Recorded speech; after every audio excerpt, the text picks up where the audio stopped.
নমস্কার, সুপ্রভাত। আরও অনেকদিন পর আরেকটা নতুন ভিডিও নিয়ে এসেছি। সেভাবে ভিডিও সত্যি আমার চ্যানেলটাতে দেওয়া হয় না, কিন্তু ইচ্ছে আছে চ্যানেলটাকে কন্টিনিউ করার। তো বেসিক্যালি আজকে যে ভিডিওটা নিয়ে এসেছি সেটা হচ্ছে একটা রেসিপির ভিডিও।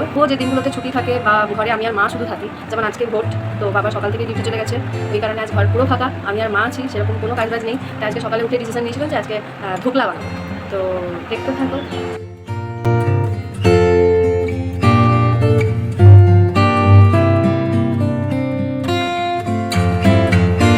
আর এটা হচ্ছে ইনো।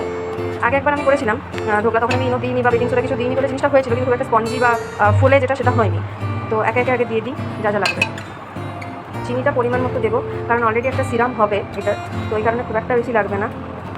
কতটা এক্স্যাক্ট জানি না, আমি হয়তো বলতে পারবো না। আমি নিজের আন্দাজ মতো সব কিছু দিচ্ছি। নুন যেটা আছে সেটা পুরোটা দিয়ে দেবো। এরপরে জল দিয়ে দেবো। জলটা কিন্তু এরকম ফুট করে ঢেলে দিলে হবে না, একটু একটু করে দিয়ে দেখতে হবে, খুব একটা পাতলা ব্যাটার হয়ে গেলে হবে না, ঠিক আছে? এটাকে খুব সুন্দর করে এভাবে। তো আমার কাছে যেহেতু ক্যামেরার কোনো স্ট্যান্ড নেই, মানে ফোনের যেটা দেখে ভিডিও করা হয়, সেই কারণে আমার একটু ভিডিও করতে সমস্যা হয়। এই তো আজকে আমাদের হাউজিং মোটামুটি বেশ ফাঁকা, কারণ হচ্ছে আজকে ভোট, নিজের অধিকার।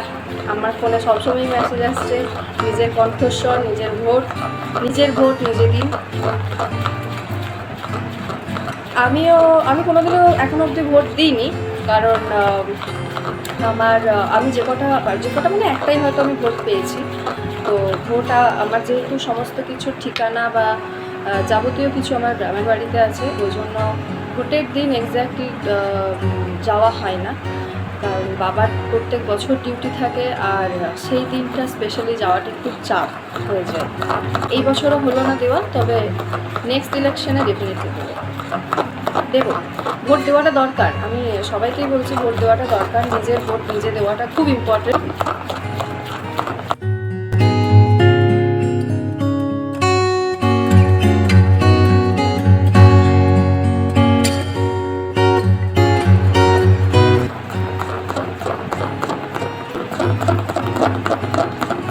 ইনোটা দেওয়াতে না জিনিসটা এমনিই ফুলে গেল, দেখুন।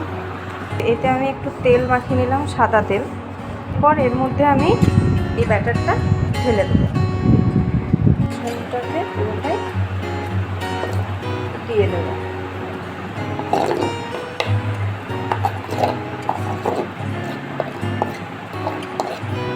অল্প দিয়ে আমি এটাকে ভালো করে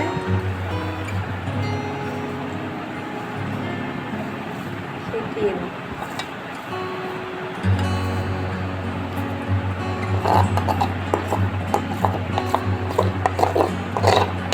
এইভাবে আমি পুরো কমপ্লিট করে নিয়েছি। এই দেখুন, আমি কড়াইয়ে এতটা জল নিয়ে নিয়েছি। যেহেতু আমার টিফিন বাটিটা বড়, তাই আমার কড়াইয়ের সাইজটাও একটু বড়। আপনারা কড়াই ছাড়া আরও অন্য যে কোনো বড় জায়গাতে করতে পারেন, কিন্তু আমার বাড়িতে আমি এটাতেই করি যা কিছু করার। তার উপরে এইভাবে লোহার বেড়িটা ঢেলে দিলাম। এরপর এর মধ্যে আমি ওই টিফিন বাটিটা এসে দিয়ে দেবো। আঁচ কম করে ঢাকা দিয়ে এটা বসিয়ে দিয়েছি। এটা এর মতো স্টিম হোক একটু 10-15 মিনিট। ওখানে ততক্ষণে ওটা হচ্ছে, নিজের মতো হোক, ততক্ষণে আপনাদেরকে একটা জায়গাতে নিয়ে যাব। এটা তৈরি করার জন্য, এটার যে সিরামটা তৈরি করবো সেটার জন্য কারি পাতা দরকার। তো কারি পাতা আমার বাড়িতে নেই, কিন্তু আমার বাড়িতে না থাকলে কী হয়েছে, হাউজিংয়ে তো আছে। যদিও কোথায় আছে সেটা আমি এক্স্যাক্ট জানি না, কিন্তু আমার মা যেহেতু সকালবেলাতে ফুল তুলতে যায়, তো মা জানে কোথায় আছে। আর মা এখন ঘুমোচ্ছে, তাই মাকে ডিস্টার্ব করা যাবে না, কারণ মায়ের বক্তব্য হচ্ছে যে তুমি বাড়িতে সমস্ত কিছু করতে পারো, ঘর দুয়ার যেন অপরিষ্কার না থাকে। তো অলরেডি আমি দেখতেই পাচ্ছি টেবিলটা পুরোপুরি গুছিয়ে নিয়েছি, কারণ এখানে বোতল, ওখানে এই চিনি ডাব্বা এইসব থাকলে আমার মাথা গরম হয়ে যায়, তখন আমার যেটুকু পূজা করার ইচ্ছে থাকে সেটুকু পুরোপুরি চলে যায়। তাই মাকে এখন না ওঠানোই বেটার, পুরোটা হয়ে যাক কমপ্লিট, তারপর মাকে ওঠাবো। বাইরে মারাত্মক রোদ, এই রোদে জনপ্রাণী থাকার কথা নয়, কিন্তু তবুও আমি যাচ্ছি কারি পাতা খুঁজে।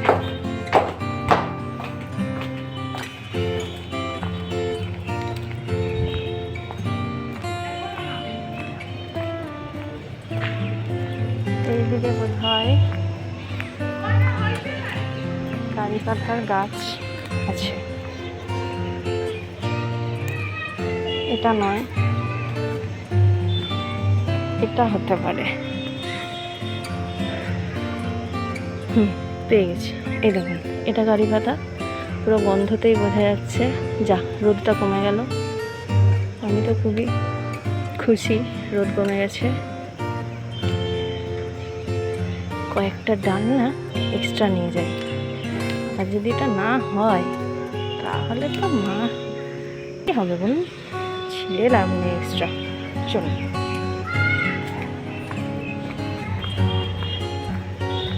টাটা।